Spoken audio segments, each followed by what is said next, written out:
Hi friends, good afternoon. அனைவருக்கும் மதிய வணக்கம். டைம் சரியாக பார்த்தீங்கன்னா 12 ஆகுது. 12 மணிக்கு இந்த பையனுக்கு எங்கே இருக்கான்னு பார்த்தீங்கன்னா, இடம் தெரியுதுங்களா, வயல்வெளியில் நிற்கிறோம். இன்றைக்கி என்ன ஒர்க், என்ன ஷூட்டுன்னு பார்த்தீங்கன்னா, நெல் இருக்கிற மிஷினோட விளாக் பார்க்க போகிறோம். நெல் இருக்கிற மிஷின் என்னென்னலாம் யூஸ் இருக்குது, எதுக்காக அந்த மிஷின் கண்டுபிடிச்சாங்க, என்ன ஒர்க் அந்த மிஷினுக்கு, அதை பற்றி பார்க்க தான் வந்திருக்கோம். இது யாரோட பார்த்து நம்ம பாட்டியோட நிலம். அங்கே தான் நீங்கள் நெல் எடுத்துகிட்டு இருக்காங்க. வண்டி வெள்ளனே வர சொன்னோம், பட் வரல. இப்போ தான் வந்திருக்கு. 11 மணிக்கு தான் வந்திருக்கு. இப்போ தான் ஸ்டார்ட் ஆகிருக்கு. கொளுத்துற வெயில போட்டு நம்மளை கொண்டுகிட்டு இருக்காங்க. அந்த வேலை செய், இந்த வேலை செய்யுன்னு சொல்லிட்டு ரொம்ப கஷ்டமாக இருக்குது. ஸோ பார்த்தீங்கன்னா முதல்ல எல்லாமே என்ன பண்ணுது பார்த்தா, கையால் தான் அறுவடை பண்ணணும். அறுவாள் கொடுத்துருவாங்க. நானும் இதே இடத்துல வந்து அறுவடை பண்ணியிருக்கேன். ஃபஸ்ட் டைம் சத்தியமாக தெரியல எனக்கு எப்படி அறுவடை பண்ணணும்னு சொல்லிட்டு. நான் வேகமாக இருக்கேன்னு சொல்லிட்டு நானும் வேகமாக இருந்தேன். கடைசி என்ன எடுத்து பார்த்தா கையை தான் அறுத்துக்கிட்டேன். அது ஒரு நேக்காக பிடிச்சி விட்டுவாங்க. என்னென்னு பார்த்தீங்கன்னா, அந்த கதிரை பிடிச்சி அழகாக கீழே ஒரு இது சொல்லுவாங்க. அது அந்த யார் இது அறுக்கிறாங்களோ அவங்களுக்கு நல்லா தெரியும். நம்ம எடுத்தோடனே கற்றுக்க முடியும். இதுவும் கஷ்டமான விஷயம் தான். பட் இப்போ எல்லாமே மாறிடுச்சு. இப்போ இந்த கம்பைன் ஹார்ஸ் வந்து அந்த வேலை செய்கிறவங்களுக்கு கொஞ்சம் ஈஸியாக போச்சு. எல்லா வேலையும் என்ன பண்ணுது பார்த்தா, இந்த மிஷினை ஈஸியாக பண்ணிடுது. அதனால் வேலை நமக்கு ஈஸியாக முடிஞ்சிடுது. அப்படி இந்த கம்பைன் ஹார்ஸ் என்னென்ன வேலைலாம் பண்ணுது, என்னென்ன யூஸ் தான் அந்த வண்டியில் இருக்குது, அதை பற்றி நீங்கள் பார்க்க போகிறோம். Come on, take inside.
ஓகே, நம்ம நெல் இருக்கிறதுக்கே வந்தாச்சு. என்ன இன்றைக்கி போயிட்டுருக்குன்னு பார்த்தீங்கன்னா, நெல் அறுத்துட்ருக்கோம். இதுக்கு முன்னாடி என்னென்னு பார்த்தா, நெல் அறுப்பாங்க. எப்படின்னு பார்த்தீங்கன்னா, அறுவடை வச்சு அறுப்புன்னு முதலே சொல்லிட்டோம். ஸோ மொதல் ஸ்டெப் என்னென்னா, நெல் காஞ்சதுக்கப்புறம் என்ன பண்ணுவாங்க, அதை அறுப்பாங்க. அறுத்துட்டு என்ன பண்ணுவாங்க, எல்லாத்துக்கும் களத்துக்கு கொண்டு போவாங்க. களனா என்ன பண்ணுவாங்க, தனியாக நெல் எடுத்து ஒரு இடம் இருக்குது அந்த காலத்தில். அந்த இடத்துக்கு எடுத்துகிட்டு போய்ட்டு என்ன பண்ணுவாங்க, கல் இருக்கும், நல்லா பெரிய கல்லோ இல்லை மரக்கட்டையோ இருக்கும், நல்லா பெருசாக. அந்த மரக்கட்டையை கீழே போட்டு என்ன பண்ணுவாங்க, இந்த காஞ்சதுக்கப்புறம் என்ன பண்ணுவாங்க, அந்த நெல்லை ஃபுல்லாக என்ன பண்ணுவாங்க, கதிரை ஃபுல்லாக சேர்த்து ஒன்றா சேர்த்து, அது ஒரு ஆள் இருப்பாங்க அடிக்கிறதுக்கு. அந்த காலத்தில் நான் பார்த்துருக்கேன். தாத்தா ஒருத்தர் அழகாக அடிப்பார். அது எந்த மாதிரி அதை பிடிப்பாங்கன்னே தெரியாது நமக்கு. ஒரு நேக்காக பிடிச்சி அடிப்பாங்க. நானும் ஒரு டைம் எடுத்து பிடிச்சி அடித்து பார்த்தேன். இப்படி மேலே தூக்குறாங்க, எல்லா இதுவும் பிச்சுட்டு போயிடுச்சு. அந்த நேக்கு தெரிஞ்சால் மட்டும்தான் நம்ம அந்த கதிரை அடிக்க முடியும். இல்லை கடைசி அதுக்கே அடிக்க முடியாது. அடிச்சதுக்கப்புறம் என்ன பண்ணுவோம், ஒவ்வொரு நெல்மணியாக பிரியும். அந்த நெல்மணி பிரிஞ்சு எல்லாமே என்ன பண்ணுவாங்க, திருப்பி தூத்துவாங்க. தூத்தது இப்படி ஒரு அழகான இது பண்ணுவாங்க. காற்று டேரக்ஷன் பார்ப்பாங்க, எந்த பக்கம் வந்து காற்று அழகாக வரும்னு சொல்லிட்டு என்ன பண்ணுவாங்க, முறத்தை எடுத்து அதுக்கேற்ற மாதிரி தூத்துவாங்க. அது ஒரு தினுசாக தூத்துவாங்க. அது நமக்கு தெரியாது. நம்ம எடுத்து ஊற்றினா நெல்லாக தான் இருக்கும், பதிராக தான் இருக்கும், எதுவுமே தெரியாது. பட் அவங்க பண்ணாங்கன்னா நெல் தனியாக போட்டு பதிர் தனியாக போடும். அதுக்காக தான் விநியோகம் பண்ணுறாங்க. அதுக்கப்புறம் என்ன பண்ணுவாங்க, மூட்டை பிடிச்சி மாட்டு வண்டியில் எடுத்து போய் வீட்டில் வந்து கொட்டடின்னு சொல்லுவாங்க. உங்கள் வீடு இருக்குன்னா வீட்டுக்கு பக்கத்தில் கொட்டடி வச்சுருப்பாங்க, இல்லை நெல் போடுற புதிர் சொல்லுவாங்க, அதில் தான் சேமிப்பாங்க. இப்படி தான் நான் பார்த்துருக்கேன். இப்போ எல்லாமே மாறிடுச்சுங்க. நெல் ரகத்துலேருந்து, நெல் அறுவடை பண்ணுறதுலேருந்து, நெல்லை போஸ்ட் ஹார்வெஸ்டிங் பண்ணி அது தொழில்நுட்பம் எல்லாமே மாறி போச்சு. அதுக்கு one of the best example பார்த்தீங்கன்னா கம்பைன் ஹார்வெஸ்டர்.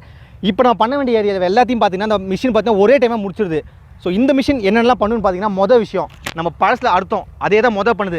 அந்த மிஷினில் இருக்க பிளேட் இருக்குது பார்த்தீங்களா, அதான் ரீப்பிங் மிஷின் சொல்லுவாங்க. அந்த ரீப்பிங் என்ன பண்ணும், நெல் எல்லாத்தையும் அறுக்க ஆரம்பிச்சிடும். நெல் நீங்கள் இந்த மாதிரி போட்டுருந்தீங்கன்னா நெல்லை கரெக்டாக என்ன பண்ணும், அறுக்க ஆரம்பிச்சிடும். இல்லை ஒரே ஒரு டிஸ்பெனிஃபிட் என்னன்னு பார்த்தீங்கன்னா, இந்த வரப்பு பக்கம் இருக்குது பார்த்தீங்களா, இந்த ஓரக்க நெல்லை மட்டும் அந்த வண்டி அறுக்காது. ஸோ நம்ம தான் என்ன பண்ணோம், இந்த ஒரு பாத்தி ஆக்களுக்கு நம்ம என்ன பண்ணோம், ஒரு அடி ஆக்களுக்கு இந்த அளவுக்கு நம்ம என்ன பண்ணோம், நெல்லை வெட்டிடணும். இருக்கிற இந்த கதிரை ஃபுல்லாக வெட்டிட்டு நம்ம தனியாக போட்டணும்.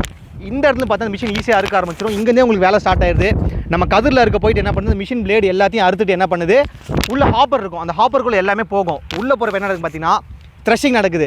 நம்ம அந்த காலத்தில் இது போட்டு அடிச்சோம் பார்த்தீங்கன்னா, மரம் போட்டு அடிச்சோம் பார்த்தீங்களா, அதே தான். இப்போ என்ன நடக்குது, உள்ளே வந்து மிஷின் கம்ப்ரஸ் ஆகி எல்லாத்தையும் நெல்லை ஃபுல்லாக தனியாக கொட்டி எடுத்துருது. கொட்டதுக்கப்புறம் உள்ளே பார்த்தா ஏர் கம்ப்ரஸ் சொல்லுவாங்க. அந்த ஏர் கம்ப்ரஸர் எல்லாத்தையும் அடித்து தூற்றி இருக்கிற பதிரை ஃபுல்லாக வெளியே தள்ளுது. நெல்மலை மட்டும் பக்கத்தில் டேங்க் பார்த்தீங்கன்னா மேலே தெரியும். கேமராமேன் ஜூம் பண்ணுங்க. அந்த இடத்துல மேலே பார்த்தீங்கன்னா அந்த நெல் பின்பக்கம் பார்த்தீங்கன்னா டேங்க்னு சொல்லுவாங்க. அந்த டேங்க் கெப்பாசிட்டியில் 800 கேஜிங்க. 800 கேஜி நெல் வந்து நீங்கள் ஒரு இது போனீங்கன்னா சேவ் பண்ணி வைக்கலாம். அந்த நெல் எல்லாமே என்ன பண்ணுவாங்க, அடுத்தது ப்ராசஸிங் பண்ணுறப்ப அடுத்த டேங்க் போகிறப்ப என்ன பண்ணுவாங்க, பக்கத்தில் பர்தா இருக்குது பாருங்கள், அந்த இடத்துல கொட்டிட்டு செகண்ட் ஷிஃப்ட் திருப்பி வருவாங்க. இப்படி தான் இந்த கம்பெனி ஹவுஸில் வேலை போயிட்டுருக்கு.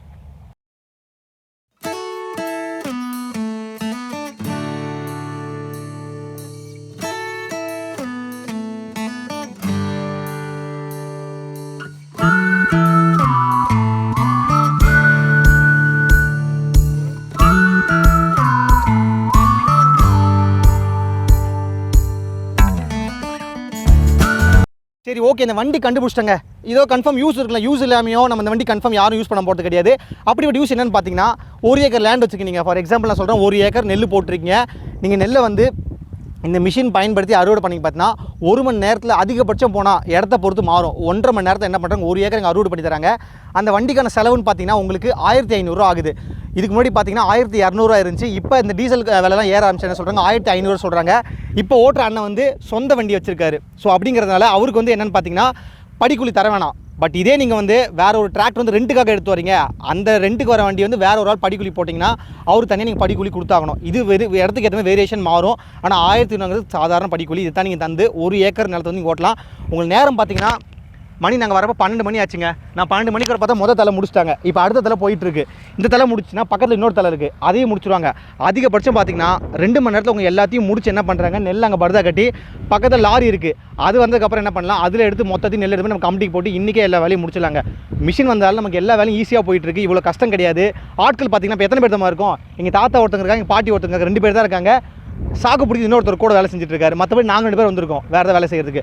மற்றபடி வேறு யாருமே கிடையாது. ஈஸியாக இருப்பாங்க. இன்றைக்கே எல்லாத்தையும் முடிஞ்சு பேக் பண்ணி எல்லாமே போயிடும். அடுத்தது பார்த்தீங்கன்னா அந்த டிரைவர் வந்துட்டு இருக்காரு. வந்ததுக்கப்புறம் டிரைவர் ப்ளஸ் ஓனர் அவர்கிட்ட அந்த வண்டியை பற்றி எல்லா ரிவியூஸும் கேட்போம். அதுக்காக வெயிட் பண்ணிட்டு போகலாம் வாங்க. அடுத்தது பார்த்தீங்கன்னா நம்ம அண்ணன் கிட்ட பர்மிஷன் கேட்டோம். பட் அண்ணன் வந்து ஒன்றும் அதிகமான இடத்த ஓட்டணுங்கிறதால அவர் வந்து பர்மிஷன் லேட்டாக தரேன்னு சொல்லிட்டாரு. அந்த டைமில் என்ன பண்ணிட்டோம், அவர் நம்ம வேலை செய்யட்டோம் டிஸ்டர்ப் பண்ணான்னு சொல்லிட்டு என்ன பண்ணிட்டோம், அதை விட அட்வான்ஸ் ஆனவங்க யாரும் பார்த்தா நல்ல சொந்தக்காரங்க இந்த பாட்டி கிட்ட கேட்க வந்திருக்கோம். இவங்க தான் இந்த சக்ஸஸ்ஃபுல்லாக இந்த இடத்துல வந்து விவசாயம் பண்ணிட்டு இருக்காங்க. அவங்க கிட்ட அப்புறம் வணக்கம் பாட்டி. வணக்கம். உங்கள் பேர் ஐயா? இந்திராணி. பாட்டி பேர் இந்திராணி. என்ன ஊர் ஐயா நீங்கள்? வெங்கந்தூர். வெங்கந்தூர் எனக்கு தெரியும். பட் நான் கேட்பானா, ஏன்னா எங்கள் பாட்டி தான் அவங்க. பட் உங்களுக்கு தெரியாது இல்லை, அதுக்காக நான் என்ன பண்ணுறோம், ஜென்ரலாக கேட்குறேன் அவங்ககிட்ட. எவ்வளோ லேண்ட் பாட்டி வச்சிருக்கீங்க இந்த இடத்துல? நாங்கள் 3 ஏக்கர் வச்சு. 3 ஏக்கர் வச்சிருக்கீங்க. எத்தனை வருஷம் பயிர் விவசாயம் பண்ணுறீங்க நீங்கள்? நாங்கள் இப்போ அதில் ஆரம்பத்துலேருந்தே விவசாயம் தான். விவசாயம் பண்ண வேறு எந்த தொழில் பண்ணலீங்களா நீங்கள்? விவசாயம் மட்டும் ரொம்ப பிடிக்குங்களா, அதான் பண்ணிட்டு இருக்கீங்க. பாருங்க பார்த்தீங்கன்னா விவசாயம் மட்டும் தான் பண்ணிட்டு இருக்காங்க, வேறு எதுவும் பிடிக்காது அவங்களுக்கு. ஸோ அப்படின்னா பார்த்தீங்கன்னா பாரம்பரியமாக எந்த வயசுல பாட்டி விவசாயம் இது பண்ணிட்டு வரீங்க? நாங்கள் சின்ன வயசுலேருந்து எங்கள் அப்பா காலம், எங்கள் அம்மா மாமியார் காலத்துலேருந்து பண்ணி. ஸோ 3 தலைமுறை கிட்டத்தட்ட என்ன பண்ணிட்டு இருக்காங்க அவங்க, விவசாயம் மட்டும் தான் பண்ணிட்டு, வேறு எதுவும் பண்ணவே கிடையாது. என்னென்ன பயிரெலாம் பாட்டி நீங்கள் போட்டிருக்கீங்க? நாங்கள் பொன்னி போடுவோம், டீலக்ஸ் போடுவோம், மணிலா போடுவோம், நெல் குண்டு போடுவோம், இதெல்லாம் நான் போடுவோம். நெல்லுக்கு எல்லா ரகத்தையும் போட்டிருக்காங்க. குண்டு, பொன்னி, டீலக்ஸு, மணிலா, எள்ளு, காராமணி, என்னென்ன பயிர் இருக்கோ எல்லாத்தையும் அவங்க போட்டிருக்காங்க. அந்த காலத்துக்கும் இந்த காலத்துக்கு விவசாயம் எப்படி பாட்டிருக்கு? அந்த காலத்துல நீங்கள் எவ்வளோ மூட்டை எடுத்திருப்பீங்க, இப்போ என்ன ஆச்சு இதுக்கு எல்லாத்துக்கும்? இப்போ கூடுதல் தான் வருது, செலவு அதிகமாகுது. அந்த காலத்தில் செலவு கம்மியாக இருக்கும், வருமானமும் கம்மியாக தான் தெரியும். இருந்தாலும் அவ்வளோ செலவு வராது, லாபம் தான் தெரியும். சரி சரி பாட்டி, இப்போ முதல்ல பார்த்தீங்கன்னா ஆள் கிடச்சிது உங்களுக்கு, பழங்காலத்து ஆள் கிடச்சிதுங்கண்ணா உங்களுக்கு, எல்லாத்துக்கும் இப்போ வேலை செய்யறதுக்கு ஆள் கிடைச்சாங்களா? ஆள் கிடைப்பாங்க, இருந்தாலும் இவ்வளோ கூலியெல்லாம் கிடையாது. அப்போ கூலி கம்மிங்கிறீங்க. பாட்டி சொல்ல அந்த காலத்தில் ஆள் இருந்தாங்க, சின்ன வயசுக்கு ஆள் அதிகமாக இருந்தாங்க, கூலி கம்மி, எல்லாரும் சொந்தக்காரங்க கூட வந்து வேலை செய்வாங்க. பட் இப்போ என்ன பாட்டி, அதுக்கு என்ன ஆச்சு, அதுக்கு என்ன பிரச்சனை? இப்போ வந்து கூலி அதிகம், இப்போ மிஷின்லாம் வந்துட்டனால கொஞ்சம் இதுவாக தெரியுது. முதல் விஷயம் பார்த்தீங்கன்னா எல்லாம் ஏரி வேலைக்கு போயிடுறாங்க. அதான் பெரிய விவசாயத்துக்கு ஆள் கிடைக்காம ஏரி வேலை தான். எல்லாரும் அங்கே போகிறதால என்ன பண்ணுது, விவசாயத்துக்கு பற்றாக்குறையாயிடுது. டெய்லி வருமானங்கிறது வந்து விவசாயிக்கு அது தேவை தான்.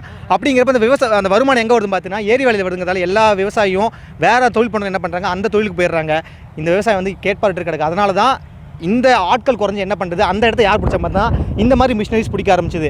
இது வந்து உங்களுக்கு நல்லதா கெட்டதா பாட்டி? நல்லதான். உங்களுக்கு வேலை குறைஞ்சு எல்லாமே வேலை கம்மியாக போகுது, தூத்துற வேலை கம்மி, எல்லாம் கம்மி, எல்லாம் அப்படியே அறுக்கிற இடத்துல போட்டுடுறோம். சரி, எல்லாம் எங்களுக்கு சாப்பிடுவோம். சரி, நன்றி பாட்டி. ரொம்ப எல்லாருக்கும் பாய் சொல்கிறீங்க, கை கட்டி எல்லாருக்கும் பாய். சரி, ஒரு சின்ன வயசு தான் சொல்லணும்னு தோணுது. நாங்கள் தோறாமல் இங்கே வந்து ஒரு 1.5 மணி நேரம் இருக்குங்க, எந்த வேலையும் பண்ணல, சும்மா இப்படி குனிஞ்சு 2 நிமிஷம் வேலை செஞ்சுருப்போம். அதுக்கே என்ன சொல்கிறோம், சொன்னா இருக்குது, வெயில் அதிகமாக இருக்குது அப்படின்னு சொல்லிட்டு இருக்கோம். பட் காலேருந்து பார்த்துட்ருக்கோம், எவ்வளோ நேரம் வேலை செய்கிறாங்கன்னு தெரிலங்க, ரொம்ப கஷ்டமாக இருக்குது. அந்த வேலை எப்படி தான் செய்கிறாங்கன்னு தெரியல. சொல்லிடுறோம் அசால்ட்டாக, நம்ம என்ன பண்ணுறோம், ஒரு ஏசியாவில் உட்காந்து ஒரு ஆஃபீஸராக தான் இருப்போம், இல்லை வந்து வேறு நல்ல வேலை செஞ்சுட்ருப்போம்.